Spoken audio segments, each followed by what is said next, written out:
சென்னை தாம்பரம் விமானப்படை தளத்தில் அக்னி வீரர் தேர்வு நடைபெற்று வருகிறது. தமிழ்நாடு உள்ளிட்ட மாநிலங்களிலிருந்து 3000 இளைஞர்கள் குவிந்திருக்கிறார்கள்.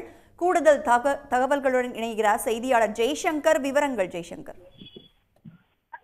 தாம்பரம் விமானப்படை வளாகத்தில் கடந்த 27ஆம் தேதி ஆந்திரா தெலுங்கானா மாநிலத்தை சேர்ந்த வீரர்கள் அக்னி வீரர் தேர்வுக்கு வந்திருந்தார்கள். 4 கட்டங்களாக நடைபெறும் இந்த அக்னி வீரர் தேர்வானது முதல் கட்டமாக 27ஆம் தேதி நடைபெற்றது. அதில் 3500 வீரர்கள் அன்று கலந்தார்கள். அதனை அடுத்து 30ஆம் தேதி கர்நாடகா, கேரளா மாநிலத்தை சேர்ந்த இளைஞர்கள் 5400 இளைஞர்கள் பங்கேற்றனர்.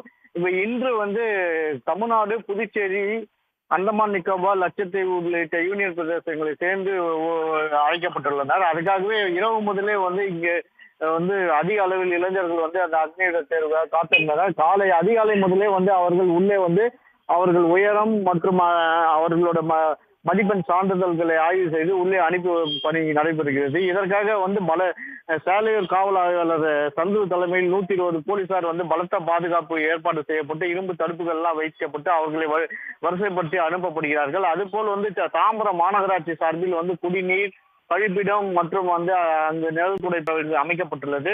இன்று தமிழக வீரர் மட்டும் காலை ஒரு 10:30 மணி வரைக்கும் ஒரு 3000 வீரருக்கு மேல் வருகை புரிந்ததாக தகவல் வெளியாகியுள்ளது. இதனை அடுத்து 5ஆம் தேதி இறுதி கட்டமாக நடைபெறும் அக்னி வீரருக்கான அந்த பெண்கள் மட்டும் பங்கேற்கிறார்கள். அவர்கள்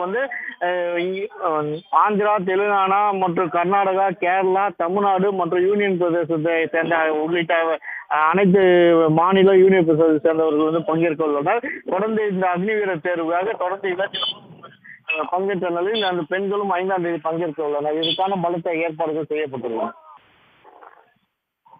விவரங்களை பகிர்ந்து கொண்டமைக்கு நன்றி ஜெய்சங்கர். உடனுக்குடன் செய்திகளை தெரிந்து கொள்ள சன் நியூஸ் பெல் ஐகானை கிளிக் பண்ணுங்க.